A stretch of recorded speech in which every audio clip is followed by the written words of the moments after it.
Hi everyone, welcome to, I think this is the second to last day that we'll actually be doing anything, so welcome to it. I'm sitting underneath a rainbow with hope that tomorrow the sun will come up and dry up all the rain. Today, weather-wise, is absolutely awful.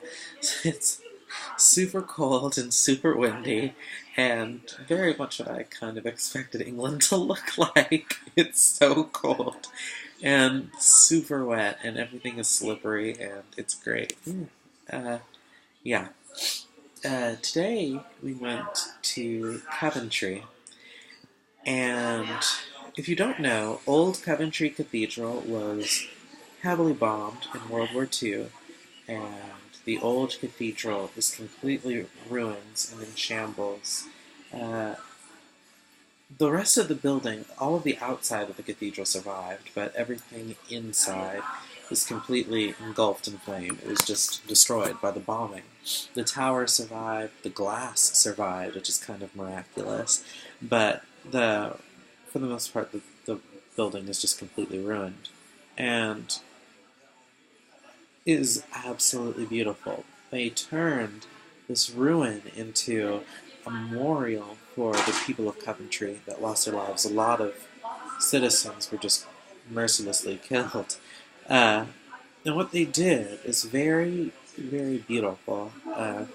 They built a brand new cathedral right next to the ruins. They finished it in 1962, so almost 2 decades or so after it was bombed. And they connected the new cathedral with the old one as a sign of resurrection in the world.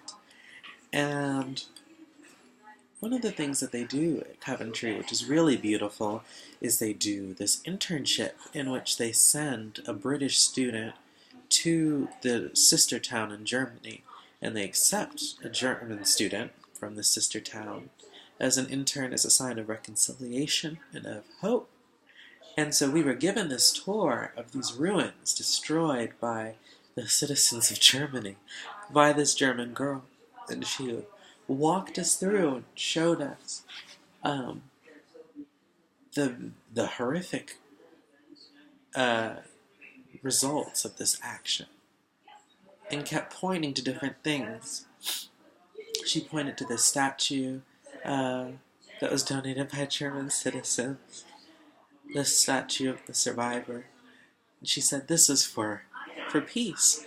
And she took us to this other statue and showed us that there are 4 of them in the world, all of them places that were awfully devastated by World War II. So of course there was one in Hiroshima, another one in Berlin, and one in Coventry of reconciliation. And it is a statue of a man and a woman hugging. It was based on this idea of this woman searching for her husband who had died after the war. And she showed this example of when you try and separate people who are they're holding hands, it's rather easy. But when you try and separate them when they're embraced, it's impossible. And so this statue is given to these places saying that when we embrace one another, it's impossible for us to be defeated, impossible for us to be destroyed. And she showed us this cross made out of the ruins of the cathedral. One of the ones that spoke to me was these nails. They had taken these medieval nails and they welded them together and then built other nails around it and made that the new cross for the altar in the new cathedral. And it was beautiful. But I think the most amazing room for me, the room that made me start crying, is the Unity Chapel. And the chapel is somewhat separated from the rest of the cathedral because it's a ecumenical chapel, and so they made it separate so that it was a place for all people. The cathedral is for Anglicans specifically.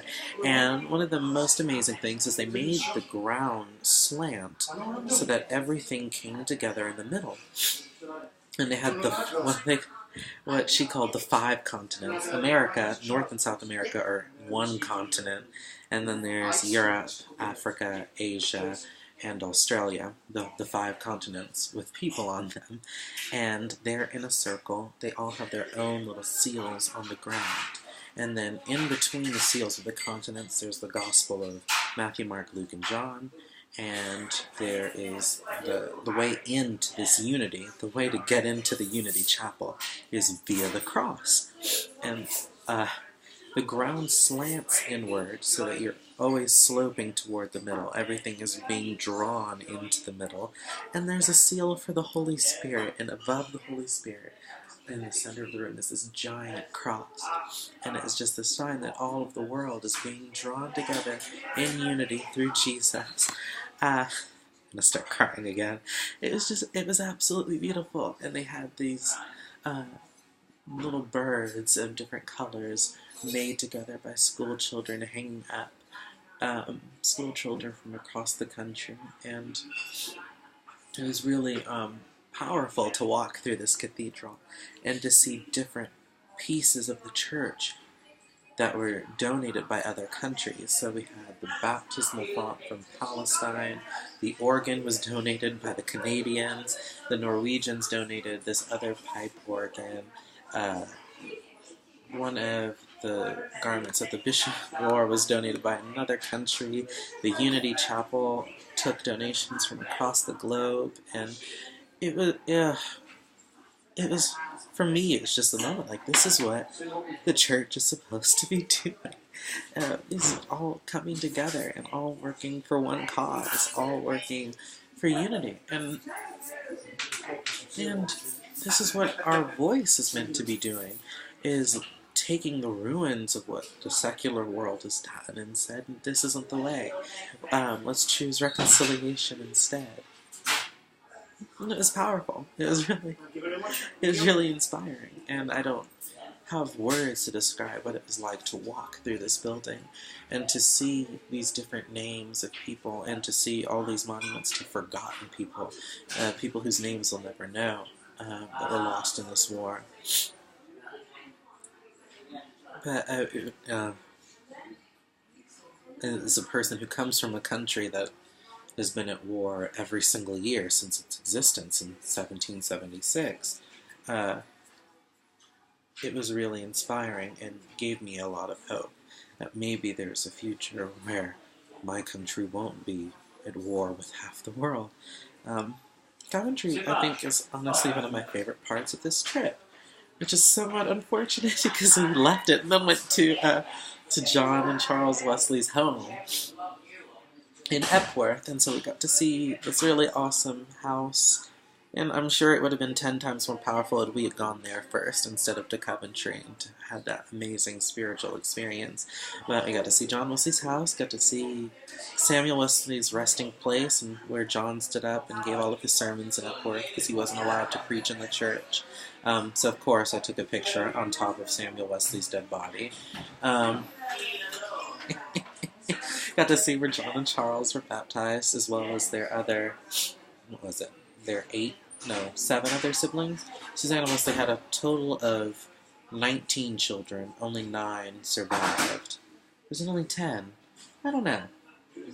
Still, a great number survived. She had a whole bunch of children.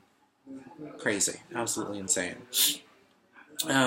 But it was a great experience to get to see all the cool Wesley artifacts. But Coventry Cathedral took the cake, I think, if nothing else. Seeing that building's meeting Hannah is